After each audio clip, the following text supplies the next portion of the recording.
Sampean 1 bulan ini dari Indonesia apa dari dulu calling visa? Dari Indonesia. Terus yang ditanyakan apa? Kalau misalnya ini kasih surat lagi itu bisa turun nggak ya Mbak ya? Aduh, bisa turun atau tidak visanya tergantung imigrasi ya Mbak. Tapi alasannya gitu kenapa sampean kok mau notice? Itu dia ya nggak baik gitu loh Mbak. Nggak baiknya? Cucinya pakai tangan. Terus kemarin tuh sempet selimut aku jemur kan jatuh. Terus aku tuh keluar mau ambil selimut aku itu. Iya katanya mau lapor polisi. Ya pokoknya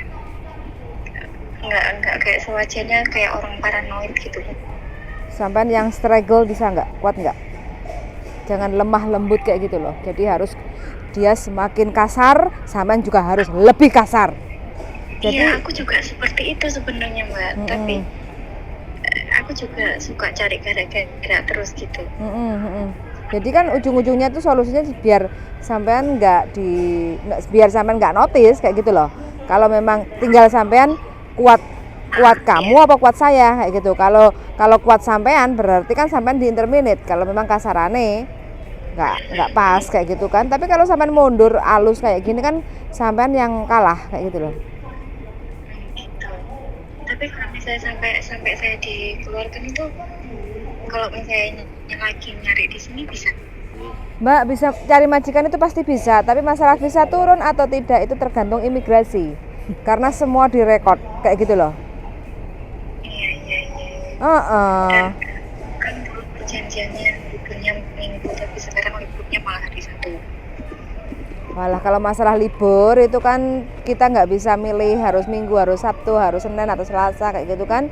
Itu kan yang penting dalam waktu 1 minggu sekali kita wajib untuk libur kayak gitu. Tapi kalau kita menuntut untuk hari Minggu itu intinya sebenarnya sih nggak ada masalah yang besar kayak gitu loh. Iya sih. Intinya sampean harus tatak wae lah Mbak. Sampean harus tatak, harus mantap kayak gitu loh. Karena sampean baru 1 bulan. Apa kemarin sampean datang proses ke PT itu bayar cash? Iya. Bayar cash berapa? 5.000 Hongkong. 5.000 Hongkong dolar. Terus nyampe Hongkong terus nggak usah potongan gitu. Iya. Resikonya? Kan kemarin tuh saya 1 bulan di rumah terus turun udah berangkat lagi. Gitu. Oh berarti sampean waktu kemarin tuh calling visa? Iya. Oh calling visa. Kalau kan calling piye? Kemarin dulu itu kan aku finish 2 tahun. Terus renew ke majikan yang kemarin itu baru 4 bulan. Terus ibuku sakit. Ibuku sakit itu aku diharuskan pulang. Harusnya aku pulang aku notice waktu itu bulan 4, cuma majikanku minta sampai bulan 7 nunggu anak-anak libur dan pengganti mereka datang. Jadi aku notice bulan 4, tapi pulangnya bulan 7. Terus kan ini baru 1 bulan kerja. Terus ternyata ya kurang baik gitu. Sampean berarti dapat majikan yang sekarang ini dapat sebelum sampean pulang ke Indonesia? Iya. Yang memilih majikan ini kan sampean sendiri toh? Iya. Kenapa kok sampean milih sampai keplenyok kayak gini? Ya pas interview nggak sesuai juga kan Pak. Interview itu minggu gitu, terus cuma jika anak 1 duduknya sama anak, ternyata kan duduknya nggak sama anak, terus ya banyak nggak sesuainya dengan waktu pas interview sih. Oh, kalau rekor seperti ini sebenarnya ya kemungkinan masih bisa lah untuk cari majikan. Dan kalau masalah proses visanya turun atau tidak itu kan memang tergantung imigrasi. Tapi ya kemungkinan agak lama karena rekodnya sampean kan kemarin sudah notis alasan pulang Indonesia, terus sekarang baru 1 bulan, terus sampean udah nggak betah kayak gitu kan. Intinya kan banyak pertimbangan dari imigrasi, tapi harapan untuk visa turun sih sebenarnya masih ada lah kayak gitu. Iya, soalnya kemarin itu sebenarnya juga baik-baik aja. Cuma kan saya diharuskan pulang, soalnya saya baru renew 4 bulan. Kalau memang Baru harus renew. pulang sampai cuma 1 bulan, kenapa kok nggak minta cuti aja toh Mbak? Itu bosku kan duda tuh Mbak yang kemarin itu. Nggak ada anak yang jaga. Ya kan bisa dinegosiasi, majikannya suruh ambil part time dulu gitu. Tapi ya sudah, itu kan memang udah terlalui, udah terlewati kayak gitu kan. Tuh ya cuma sekarang gini, kalau memang sampean benar-benar memang nggak betah, sampean boleh cari majikan mulai dari sekarang kayak gitu ya. Jadi nanti kalau seandainya ada majikan benar-benar cocok, oke klik kayak gitu, baru sampean kasih notis ke majikan yang sekarang. Cuma sampean harus siap resiko antara visa turun atau tidak, sampean harus legowo. Pokoknya banyak berusaha dan berdoanya kayak gitu ya enggak? Yang namanya visa. Terus aku juga dengar di YouTube-nya sampean itu kan proses ke Makau itu. Kalau nggak bisa kan dilempar ke sana gitu. Iya, sekarang Makau juga meludak loh Mbak. Banyak juga, intinya sekarang antara Hongkong dan Makau itu hampir-hampir kurang lebihnya nggak jauh beda kayak gitu loh. Karena sekarang ini kan banyak arek uta-utaan teko Hongkong itu kan podo Melayu ke Makau kan. Jadi juga banyak arek yang cari job di Makau. Kalau selepas pandemi Makau mulai buka itu masih enak. Kita masih model bocah koyo opo ae bisa masuk, bisa dapat majikan. Dan sekarang banyak juga anak-anak yang di Makau itu ternyata juga satu nggak ada libur, dua mungkin majikannya juga kurang nyaman. Banyak juga yang mulai ngeluh kayak gitu loh. Karena ya tinggal sisa-sisa majikan yang sing mungkin soterane arek-arek kayak gitu kan. Iya. Gitu. Pokoknya bismillahirrahmanirrahim aja. Yang penting sampai tatak. Gimana?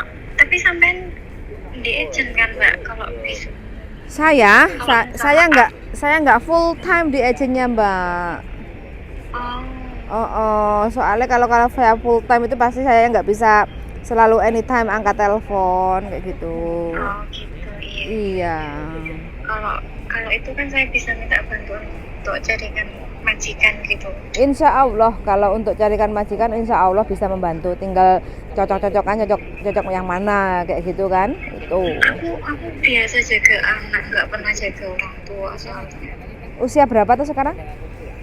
33 tahun. 33, iya masih muda belia. Mudah-mudahan lah Mbak masih ada rezeki. Kantornya lancar kan? Alhamdulillah. Berarti hari ini libur sampai Sabtu? Iya. Walah, kok nggak ketemu? Minggu depan aja kalau enggak itu. Boleh. Tapi nanti kita foto, kita biodata. Kalau bisa jangan berjilbab ya. Karena kan aku nggak berjilbab. Oh gitu, oke. Soalnya takutnya kan kadang mbak-mbak itu kan kalau pas lagi cari majikan bergamis kayak gitu kan, kayaknya kurang nyaman kalau aku suruh buka jilbabnya kayak gitu kan. Tapi aku biasa normal kayak gitu ya. Oke kalau gitu. Jadi yang penting pakai oblongan lah, jangan terlalu lekuk badannya kelihatan kayak gitu.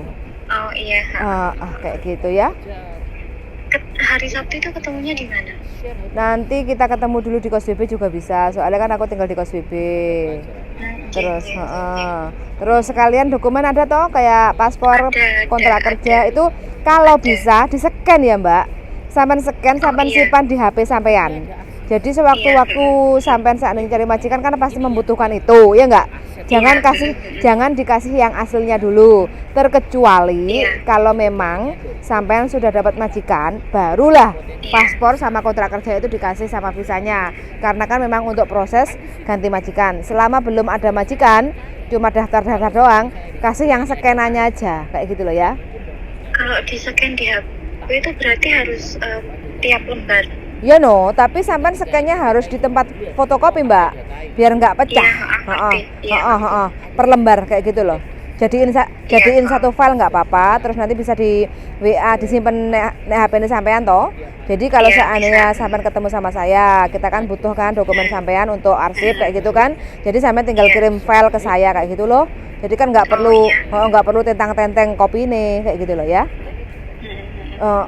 Kayak gitu. Gak apa-apa. Nggak betah tenan ta Mbak di situ Mbak. Sampean soalnya miss call sampai. Karena gini. Iya, soalnya yang kemarin tuh baru 11 hari di sini dia juga bilang, ya udah kamu kalau mau keluar aja gitu. Waduh, nantang. Iya, terus ya udah aku dia malah nyuruh aku nulis surat kan waktu itu. Ya aku tulis. Harusnya itu tanggal 18 ini aku keluar. Terus? Tapi ternyata tadi aku tanyakan ke agent, enggak, dia nggak ada laporan apa-apa. Gitu. Jadi surat aku yang waktu itu aku tulis itu nggak tahu kemana. Nggak tahu kemana? Iya, nggak tahu disimpan sama dia atau dikirim. Kalau dikirim imigrasi kan otomatis agent juga tahu kan. Itu agent nggak tahu. Tadi aku tanya ke agent, aku datang ke agent nggak tahu. Iya. Ini sampean jobnya yang sekarang ini di rumah ada siapa aja? Ada bapak, ibu, anak usia 3 tahun. Anak 1? Iya. Yang Mafan, Sinsang apa Dadai? Ibunya. Oh, iya. Oke lah kalau gitu. Kalau yang dulu jaga anak 2, cuma semua itu saya kan nggak ada ibunya ya. Cuma bapak, anak 2. Oh. Berarti kalau seandainya sama jaga anak 2 itu mampu ya? Maksudnya nggak menolak ya? Enggak, saya sudah biasa jaga anak gitu. Yang dulu pertama itu juga jaga anak. Dulu anak umur berapa? Dulu aku datang umur 7 tahun. Sama 1 apa 2? 1, cuma ada nenek, ada bapak sama ibu. Itu yang sampai renew itu? Yang renew yang jaga anak 2 yang Duda ini. Oh, yang jaga anak 2 umur berapa itu? Yang 1 6 tahun, baru masuk itu waktu itu 6 tahun, dan yang 1 8 tahun. Oh, 6 sama 8 tahun. Oh, ya. Sampai pengalamannya cuma di Hongkong aja? Iya. Berarti kantonis bahasanya ya? Iya. Oke lah kalau gitu Mbak, mudah-mudahan lah ada jalan rezeki buat sampean, karena sampean masih muda, eman-eman. Mudah-mudahan aja lah nggak ada cacat rekod kayak gitu ya. Oke, kalau gitu nanti ketemu hari Sabtu depan ya kalau libur ya. Oke, wes pokoknya sampean atur strategi, siap menerima kondisi dan kenyataan kedepannya bagaimana. Yang penting kita berusaha dulu kayak gitu ya. Oke, siap Mbak. See you. Makasih. Yuk, bye-bye. Bye-bye. Darling. Wis, baru 1 bulan. Belum. Loh, ini belum closing. Belum. Closing dulu kamu. Dia minta di closing ya. Oke Mbak, sebenarnya karena istri saya yang ngomong ya sudah, saya cuman di close 2 kali kesempatan, ya toh. Berangkat, masalah, tanda tangan, bayar, uang jaminan 5.000, pulang balik lagi 1 bulan. Berarti yang bermasalah sampean Mbak. 2 time. Dan Gusti Allah wis ngekei kesempatan 2 kali sampean untuk bisa. Sampean masih minta kesempatan ketiga, bisakah visa saya turun? Nah itu pertanyaan ke diri sampean, bukan ke imigrasi, bukan ke siapapun, bukan ke Tuhan, bukan nang Gusti Allah, tapi nang dirinya sampean. Sudah siapkah sampean itu menghadapi Hong Kong? Nek belum siap, istirahat sik, tahun depan diulang lagi. Ya, jangan dipaksakan. Ya, orang Hong Kong ya wis begitu. Orang Hong Kong yim cim. Hou Mafan. Hou Kuhon. Hah? Oh, Kaiso. Perhitungan. Itu. Ini kena tak guys status. Jadi itu sudah karakter pribadi. Ketika ego sampean tinggi dan tidak bisa menerima itu, bye bye. Keep stay tune my YouTube channel and see you next video. Bye bye. Bye bye Mbak.